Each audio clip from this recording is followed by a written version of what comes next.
So we're sitting here in Joe's Pub. I don't know if I've ever interviewed someone who is a performer who is more closely associated with a venue. Every interview with you always brings this place up and how kind of formative it has been for your career and your sort of life as a performer. Yeah, I mean, it's like my home away from home. It bred me, it made me. I love the French fries. but really, Shanta, who used to be the artistic director here, I was on a bill and I was doing something crazy with some roses on I don't even know what I did. But she came backstage and she was like, "Oh my God, you have to do shows here," and I haven't stopped. So I've been here for, I don't know, 15, 20 years. And my picture's on the wall. I don't know if you saw that. I did see that, and I mean, you're among some pretty august company. You got Adele up there, you got Janelle Monáe, David Byrne. We're all in the same plane. Yeah, absolutely. So you studied voice in college. What kind of singer were you thinking you might be? Well, I went to school on a choral scholarship. I went to Arizona State, but then I studied vocal performance because I thought I wanted to be an opera singer.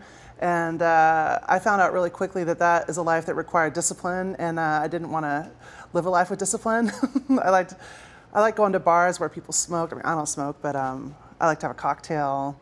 And so I just sort of adjusted my singing style to my lifestyle. And here I am, a cabaret singer.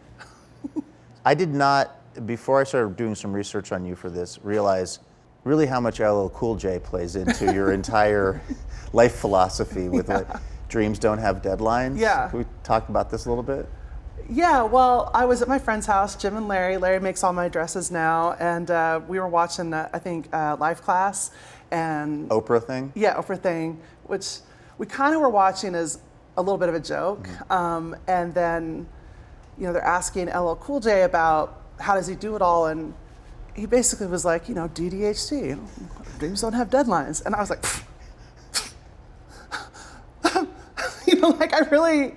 it really just stuck with me because, I'd been working in restaurants since I was 14, waiting tables since I was 17, and kind of thought that that's all I was. I really just thought of myself as a waitress who wanted to be a singer. But there was something about that that's really still resonates with me. Because I think that for a lot of people like me who don't really understand how their particular talents can work for them and like in a professional way, it's just a short little thing that reminds you to not give up on yourself. And that's been a constant thing for me, to kind of get out of my own way and to believe in myself and to take a chance on myself. And when I heard that, it was like something I could actually say to myself, and like a mantra, And I have it on jewelry, and I have it on, it's sort of all over the place so I don't forget.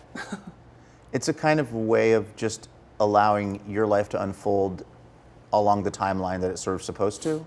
I think so, yeah. I think there's nothing wrong with waiting tables. I had health insurance, I had a great life, a lot of cool people I worked with, but it wasn't what I wanted. Mm-hmm. And if you look around and, the standard is to be married, have kids, have a house and all that, like, those weren't goals for me. But you can start to feel kind of like you're not doing it right if you're not doing it the way everybody else is doing. And it makes you think that, it made me think that what I wanted to do didn't have value because I wasn't achieving it. Let's talk about Somebody Somewhere a little bit and the character of Sam. One of the things that immediately jumped out at me about the show when I watched it originally was that it did not follow this narrative that what that character needs to fix her life is romance. Yeah, specifically, like that was something we didn't want. From day one. From day one, yeah. I think because for me, like getting through all those years in karaoke and clubs and waiting tables, like what was important to me and what was central to me were my friendships. I had a couple people that didn't devalue me because I wasn't successful. They loved me. They thought that I was creative, and that even if I just was going to end up being a karaoke singer, that I was good enough. And so. Was Murray Hill one of those people? Murray Hill is definitely one of those people. Murray is a great cheerleader to me. We do that for each other. We're kind of like each other's hype man, and and yes, you can say no to this job, and yes, you should do this, and you're Murray Hill, and we are constantly lifting each other up, and Murray gave me one of my first gigs in the city, so then he was on Somebody Somewhere, so we've kind of helped each other out. I would do a gig, and I didn't have money to, Murray would give me $200 to get me till I, could get to the next thing or whatever, But what's great about my friends like Murray and my friend Zach Schaefer, who's kind of like the Joel in my life, they're just like, I don't know, I think when you feel like, when you sort of struggle with your self-worth and you have people that think you are so special, I wanted that to be central to Somebody Somewhere because that's what's been central to me. Did you really cry when the producers of the show suggested Murray as a character? Yeah. When Paul and Hannah pitched the show, there were 3 central elements or 3 sort of things that resonated with me. One was choir practice, so there would be singing. Number 2 was a sister, who had died, and I had a sister who died. And then they're like, and Fred Rococo played by Murray Hill. And that, to me, it was like ping, ping, ping. And I was just like, it was overwhelming. And it was like, not just cry, it was like the, like the choked up. Because Murray and I have been through it together, and singing is my best friend, and my sister meant so much to me. She was like my cheerleader. So it was like the 3 kind of biggest elements in my life all put together in one package. I mean, and I'm not an actor, so I knew I needed things that I could kind of feel on a cellular level to deliver, because I didn't really have a lot of faith in myself that way at that point. What was that like for you when Somebody Somewhere, when it was sort of greenlit and you started to cast a lot of the people that you knew from the scene here in New York, like obviously Murray Hill and your former roommate who plays your sister on the show? Mary Catherine. Who was retired at the time, or at least not actively pursuing acting? Is that true? She was, she'd been on Broadway a bunch and done a bunch of stuff, and she was just she moved down to Lynchburg to be with her family, and I think she just wasn't really doing it as much anymore. And it's insane because she's one of my favorite actors I've ever seen. Like there's nothing she can't do. And HBO actually suggested that she played my sister, and I was like, really? Like she's like 5 foot nothing, and I'm almost 6 feet tall. Like nobody's gonna believe it. And then she read and auditioned, and I mean, it couldn't have been better. Like the scenes with her were just always so effortless, and also there was something really wonderful about like kind of the more emotional stuff with her, because she has an understanding of who I am. We lived together for like 8-10 years and really saw like dark stuff with each other, but she just knew who I was as a person and really helped me be a better actor, because there's something so. She also helped me be a better friend, because she really is one of those people that makes you feel like you're the only person in the room, and she's funny and just, I don't know, it feels like a little bit of a dream that I not only got to do a TV show, but I got to be on HBO, but I got to do it with people that shaped me, like she had to audition, but it's no accident that she ended up in the show, because she was meant to be there. Did you, as Bridget, kind of learn anything from playing this character, Sam? Yeah. I feel like there's so much of me in Sam, but Sam grows and changes. I'm still working on that. I think that,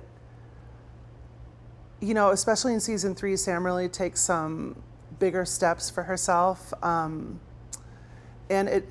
it challenges me to kind of do the same thing for myself. But, the struggles with self-worth, the love of singing, the connection of music, the grieving, how to grieve, and most importantly, the lessons that you can learn from the people around you if you just let them teach you.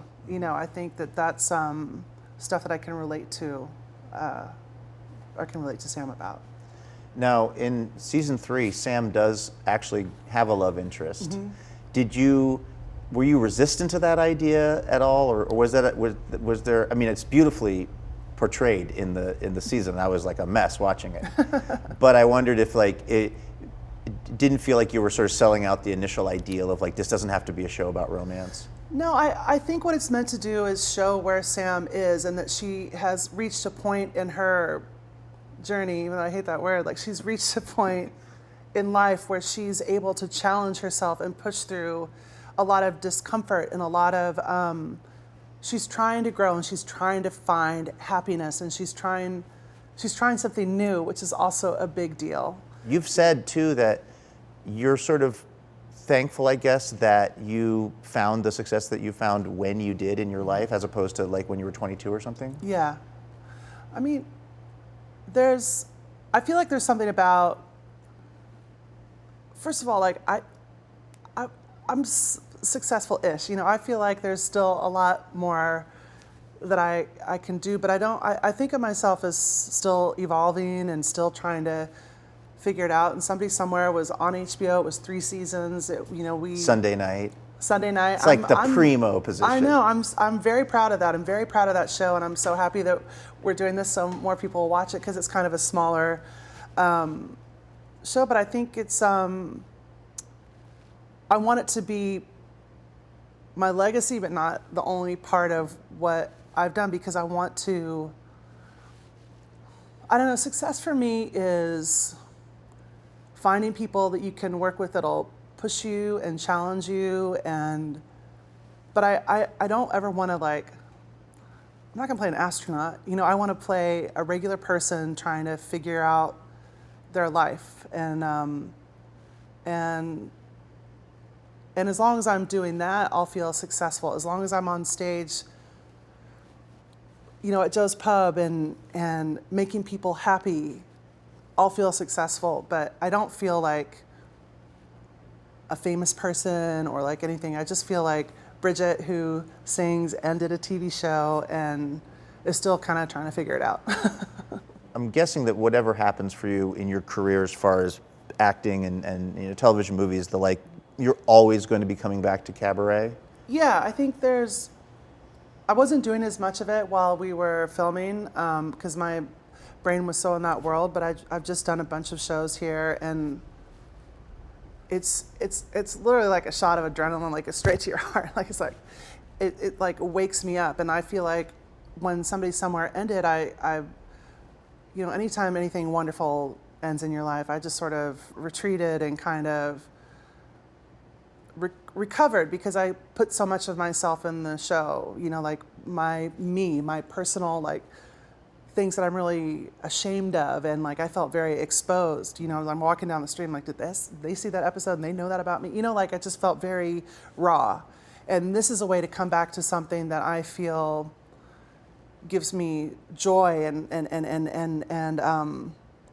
Somebody Somewhere gave me so much joy, but this gives me like a feeling of electricity and a feeling of, I just feel so alive.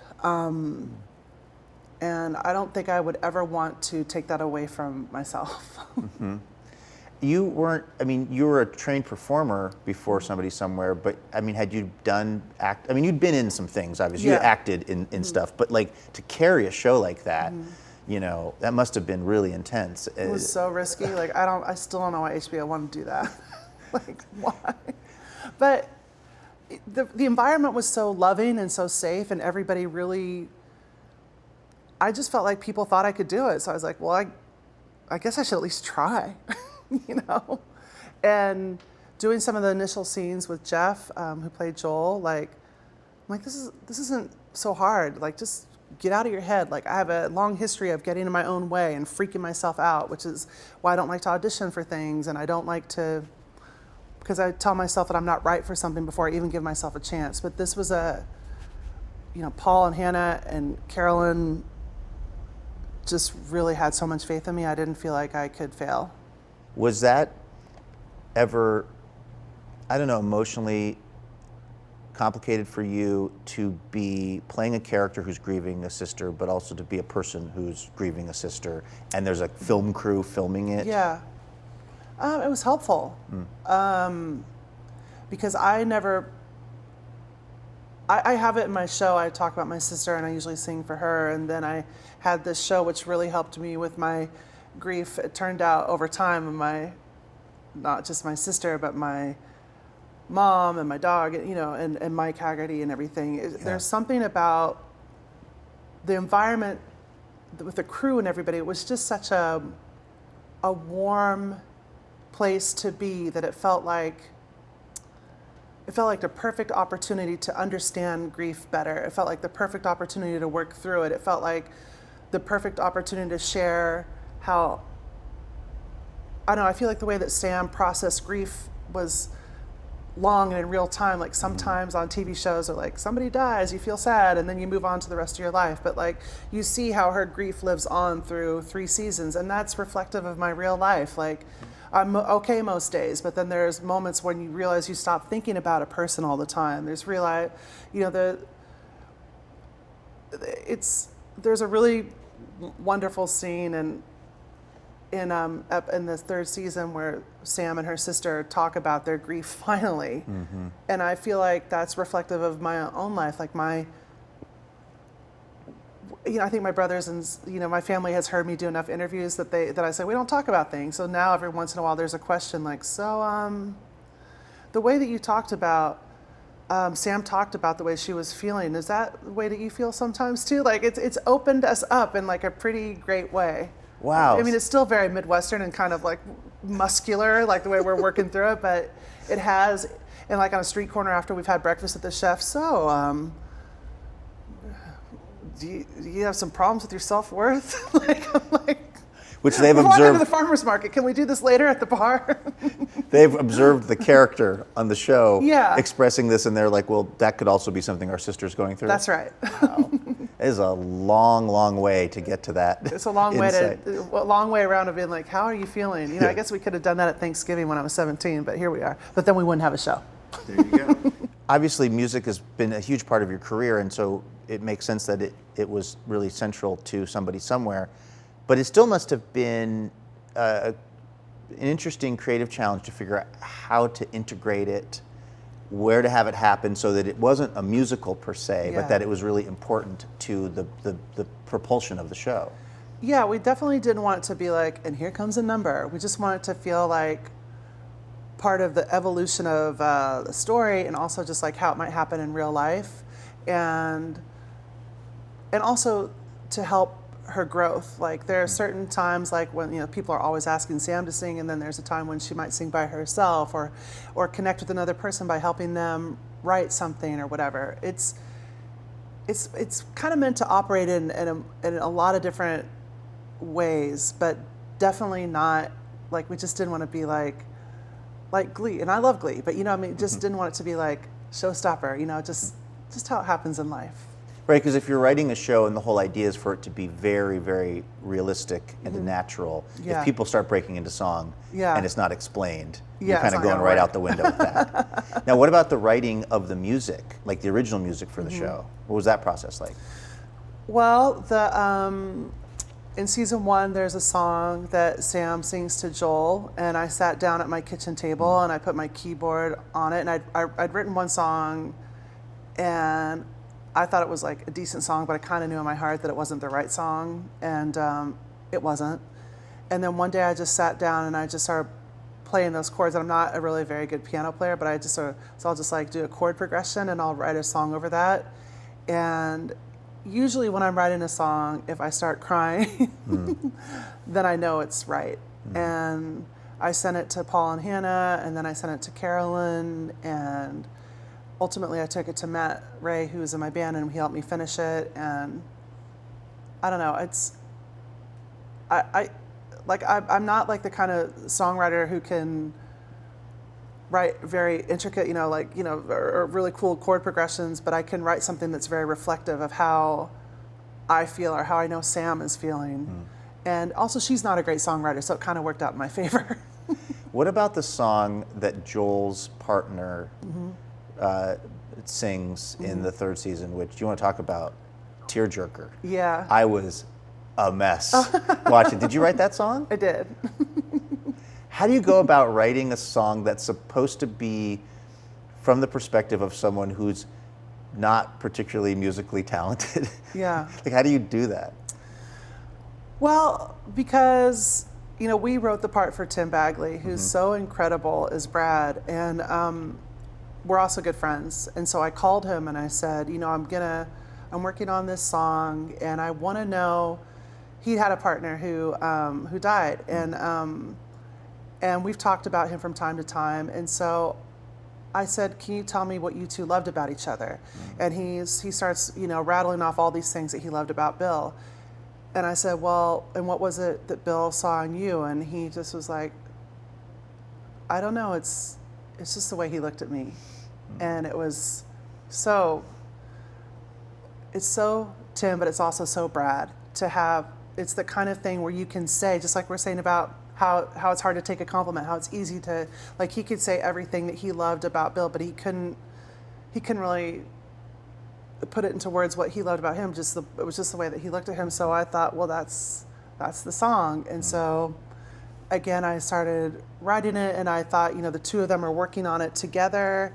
So, it's going to be kind of simple and kind of plain speak, because Brad, the character, is somebody who struggles with, he says in the show, speaking or giving his or professing his emotions publicly. So you think about how simple his contribution lyrically would be, and then try to still make it a song that feels somebody somewhere appropriate, and that Sam could have written it. And I don't know, I'm super proud of it. And when he did it,